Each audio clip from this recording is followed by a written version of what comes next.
जब जैसे lucky sir ने आत्मा के अनुसार बात किया तो क्या वो गवाही आई ना कि हम वहाँ से गवाही सुन के आए थे, घर में गवाही बताई, इन्होंने गवाही को जाना और इन्होंने गवाही के द्वारा वो हीलिंग करी तो उनका कोख इंदु के कोख में ट्रांसफर हुआ ना। अगर आज ये बुक से बोलते तो क्या आत्मा में ये बात आती, लेकिन आई ना। लेकिन भाई साहब ने जब पत्री खोली तो ये वो यायर की बेटी की खोली, बस उसकी वो बात बता रहे थे। तो जैसे कि जब भाई साहब ने ये बातें बताई तो ये सभी को मालूम है, सभी को मालूम है ना कि मैंने यायर की बेटी को गुरु यीशु मसीह ने जिलाया और 12 वर्ष के स्त्री को लहू बहता था तो उसका रोग सही हो गया, क्योंकि हमेशा ये भजन में भी बताया जाता है, इसको पढ़ के भजन। तो हमको परमेश्वर के राज्य में वही चीज़ को स्मरण करना है कि जो जिससे आदमी को राहत मिले।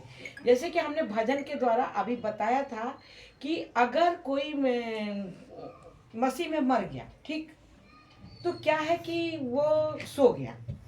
अगर माँ विश्वासी है तो पति नहीं रहा तो पति सो गया, तो इसके मतलब कि वो उठाया जाएगा, वो भी ना बच गया, वो भी ना बच गई। तो आज परमेश्वर ने जब इसे बात करी तो क्या उस बेटी के आंख में आंसू आया ना, उस बेटी को परमेश्वर ने छुआ ना। तो ऐसी यहाँ पे बातें हुई तो उस बेटी को परमेश्वर ने छुआ और वो परमेश्वर ने उसको छू करके क्या किया, उसको राहत दिया। तो पिता को धन्यवाद करते, पिता महान है, पिता के लिए कोई भी काम कठिन नहीं है। तो जैसे कि क्या है कि शोभा दशक में लिखा है, शोभा दशक में लिखा है कि पाप करने वाला पाप करता है क्योंकि पाप का दंड फुर्ती से नहीं मिलता, इसलिए पाप करने वाला पाप करता रहता है और जो है तो उसको फुर्ती से नहीं मिला। क्योंकि आदमी पाप करता सोचता कि आज हमने ये किया कुछ नहीं हुआ, आज हमने ये किया कुछ नहीं हुआ, तो वो करता रहता। तो पाप की दंड फुर्ती से नहीं मिलता, इसलिए पाप करने वाला पाप करता रहता है। तो हमारा कहने के मतलब कि पाप है क्या चीज, पाप है क्या चीज। अगर पाप देखा जाए तो जो चीज से तकलीफ हो रही है वही चीज पाप है, वही चीज पाप है। अगर जिस चीज से हमें राहत मिल रही है वो चीज पाप नहीं है। समाज तो हमें घर में अच्छी रोटी भी अगर हम खाएंगे ना तो समाज तो हमारा घी रोटी भी देख के जलेगा ना। तो हमारा कि जिस चीज से अगर हमारी आत्मा संतुष्ट है और मुझे लग रहा है कि ये गलत नहीं है तो वो गलत नहीं है। लेकिन अगर मेरी आत्मा ये कह रही है कि ये गलत है तो ये गलत है ना। तो हमको आत्मा के अनुसार परमेश्वर का काम करना है। तो पिता को जैसे कि ऐसा यहाँ में लिखा है 41 से 31 में है कि देख जो मुझसे जलते हैं ना उनके मुंह काले होंगे, जो मुझसे लड़ते हैं वो दूर दूर तक के नजर नहीं आएंगे ना। जो क्योंकि मैं यहोवा परमेश्वर हूँ और मैं तुझे दाहिने हाथ से संभाल रखूंगा, मुझ पे तू भरोसा कर। परमेश्वर ने ऐसे बोला। तो क्या परमेश्वर ये सब काम कर रहे हैं कि नहीं कर रहे हैं ना। जो हम लोग से जलता है परमेश्वर पिता क्या करते हैं, दूर कर देते हैं, उनको दूर कर देते हैं, वो हमारे से दूर हो जाते हैं। चाहे इसमें हमारी बीमारी हो, चाहे हमारा कोई दुश्मन हो। अगर हमारा बीमारी भी है तो क्या है हमारे लिए, वो दुश्मन है। लेकिन जब कब हम उसको महसूस करेंगे तब।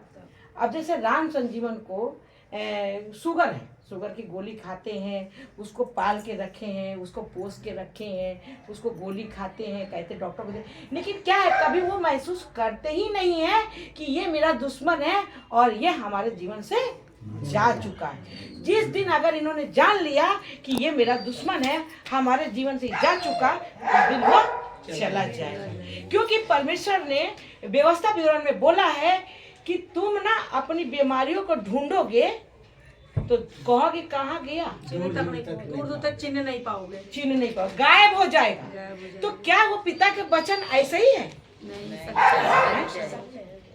परमेश्वर ने ये नहीं मना किया कि आप डॉक्टर को ना दिखाइए, लेकिन परमेश्वर ने ये भी कहा है कि आप विश्वास करिए और उसको जो है आप कहिए कि ये मेरे लिए नहीं है, हमारे जीवन से दूर हो जाए ना।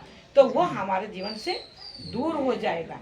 क्योंकि ये बीमारी क्या होता है ना कि जैसे चना होता है, चना होता है, चना अगर हमने 2 यहाँ पे चना रख दिया, एक चना में घुन लगा हुआ है, ठीक है, एक चना में घुन नहीं लगा, लेकिन जिसमें घुन लगा है उसको हम ऐसे दबाएंगे तो क्या हो जाएगा, वो पचक जाएगा, और जिसमें घुन नहीं लगा है वो टाइट। तो क्या होता है कि जो ये बीमारी है वो घुन है, वो हमारे शरीर में घुन लगा देती है। तो लेकिन इसके लिए क्या है, हमारे पास रास्ता है ना कि परमेश्वर पिता आपने बोला है कि तू अपनी बीमारी को ढूंढेगा भी तो नहीं पाएगा ढूंढेगा। तो आज आप परमेश्वर में विश्वास करिए कि ये सब हमारे जीवन से चला गया, क्योंकि तुमने भी विश्वास किया ना कि जब हम इतनी बड़ी बीमारी से वहां से आ चुके हैं तो ये हमको क्या कर लेगा, छोटी बीमारी ये क्या कर लेगा हमारे, तो हम तो परमेश्वर में सुरक्षित है। तो ये तुम्हारा विश्वास जो था परमेश्वर में सुरक्षित था। लेकिन क्या है कि परमेश्वर ने कहा है कि जब हम लोग को विश्वास से, तो जो हम आज संसार में हैं तो हमको दांत साफ करने के लिए क्या करना पड़ता है, ब्रश करना पड़ता है, ब्रश करना पड़ता है ना। विश्वास से दांत तो नहीं साफ हो जाएगा ना, नहीं है। फिर हमको पेट भरने के लिए क्या करना पड़ता है संसार में, है ना, पेट रोटी खानी पड़ती है ना। विश्वास से तो हमारा पेट नहीं भर जाएगा ना। लेकिन विश्वास जब हम ये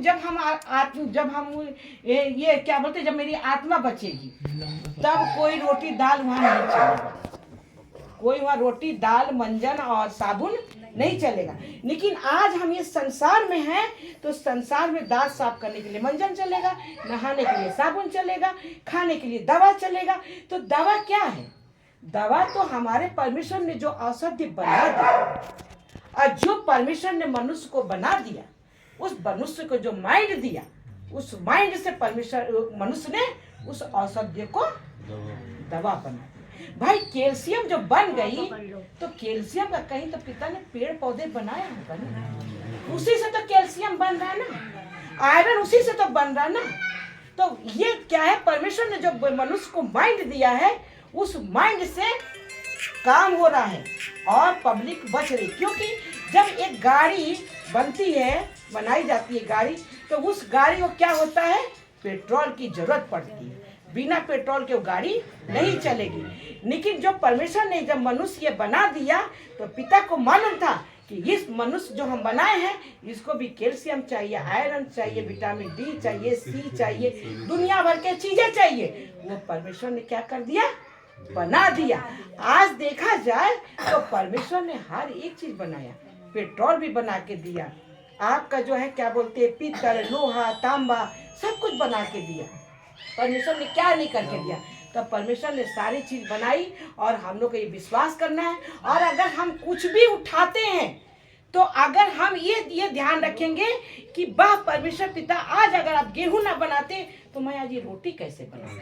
तो आज हम आपको बहुत बहुत धन्यवाद करते हैं कि आपने गेहूं बनाई और आज हम लोग इसकी रोटी बना के खा रहे हैं और हमारे शरीर में जाके ये अमृत बने।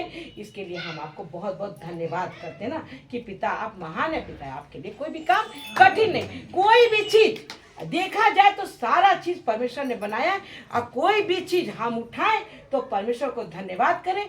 और देखो जब धन्यवाद करके उसको हम खाएंगे तो हमारे जीवन में क्या होगा, वो अमृत बन जाए। क्या होता है कि जब सरकार इनकम टैक्स लेती है, इनकम टैक्स लेती है ना, तो वो जो जब इनकम टैक्स लेती है जिस धन का, वो धन क्या हो जाता है, 1 नंबर का हो जाता है। अगर जिस धन का वो इनकम टैक्स नहीं दिया जाता है, वो धन क्या हो जाता है, 2 नंबर, वो काला धन। तो काला धन। तो आज इसी तरीके से जब परमेश्वर में हम लोग परमेश्वर के लिए कोई काम करते हैं या उनके लिए दान करते हैं, तो क्या होता है, वो पैसे क्या हो जाते हैं, आशीषित हो जाते हैं और उसमें वो बरकत हो जाती है। और वो पैसा हमारा कहाँ यूज होता है, हमारे अच्छे खाने पीने, पहनावे ओढ़ावे में पैसे खर्चे होते हैं, ना कि हमारे डॉक्टर के पास जाता है, ना कि हमारे ओझा गुनी के पास जाता है। ठीक है, क्योंकि वो पैसा क्या हो गया, आशीषित हो गया। और जब परमेश्वर तक, तो पिता को बहुत धन्यवाद करते हैं। पिता महान है, पिता के लिए कोई भी काम कठिन नहीं है, और परमेश्वर ने इस वचनों से सबको आशीष दिया।